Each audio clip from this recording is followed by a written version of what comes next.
Chapter 44 Optics and Orphans.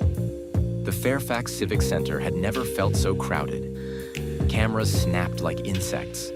A low thrum of voices, press, staffers, curious locals, a few hecklers, buzzed through the atrium where red, white, and blue bunting hung like determined optimism. The smell of stale coffee, cologne, and television lighting clung to the air.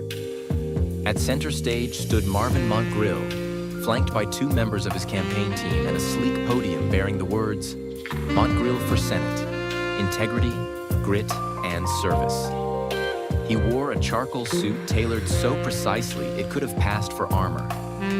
The knot of his tie was tight, his posture soldier straight. His hair, white and thick, betrayed only hints of the years he had outrun. "Thank you, friends, neighbors, Virginians," he began, voice full of practiced warmth. "Today, I stand not as a career politician, but as a citizen, a veteran, a man who's lived long enough to know what matters." The speech was sharp, tight, patriotic. He spoke of resilience, of the American spirit, of jobs and dignity in the forgotten middle. The room stirred with applause at all the expected beats. But as the prepared remarks ended and the floor opened to questions, the atmosphere shifted. A woman stepped forward from the gaggle of reporters. Early 30s, smartly dressed, with the deliberate diction of someone who'd been raised on courtroom drama and local broadcasts. "Margot Flannery, Channel 8 News.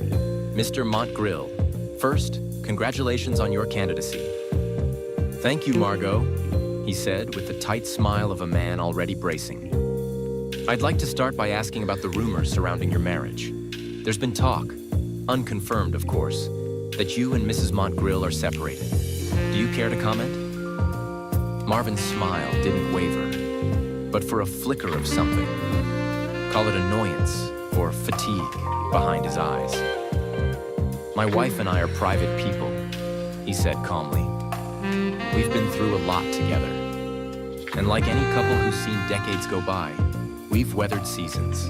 But my candidacy is about public service, not personal speculation." Margot didn't blink.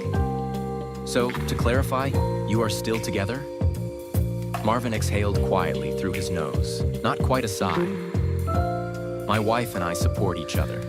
That's all I'll say on that." A beat passed.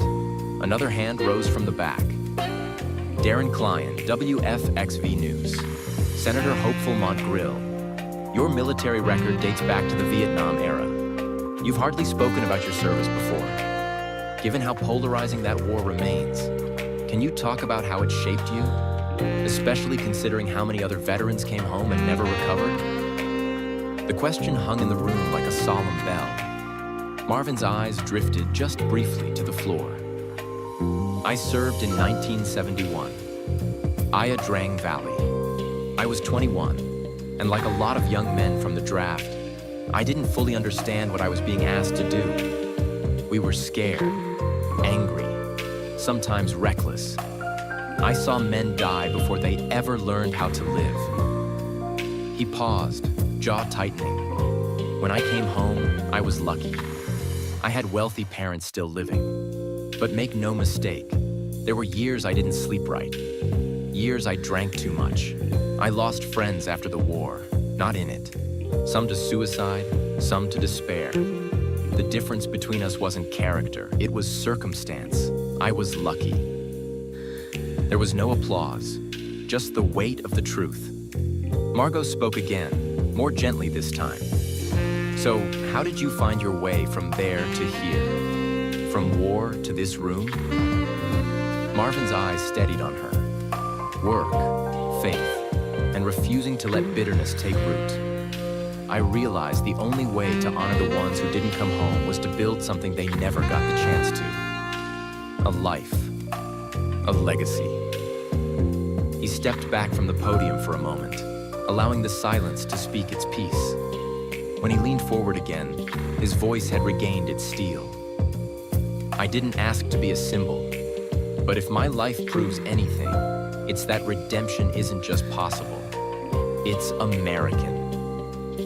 The cameras flared again, catching the sheen in his eye before he blinked it away. As the press conference concluded, Marvin lingered for photos, shaking hands with campaign aides, but his gaze drifted toward the doors. Outside, a motorcade waited. Somewhere far from this civic theater, his wife, whether still his or not, was watching.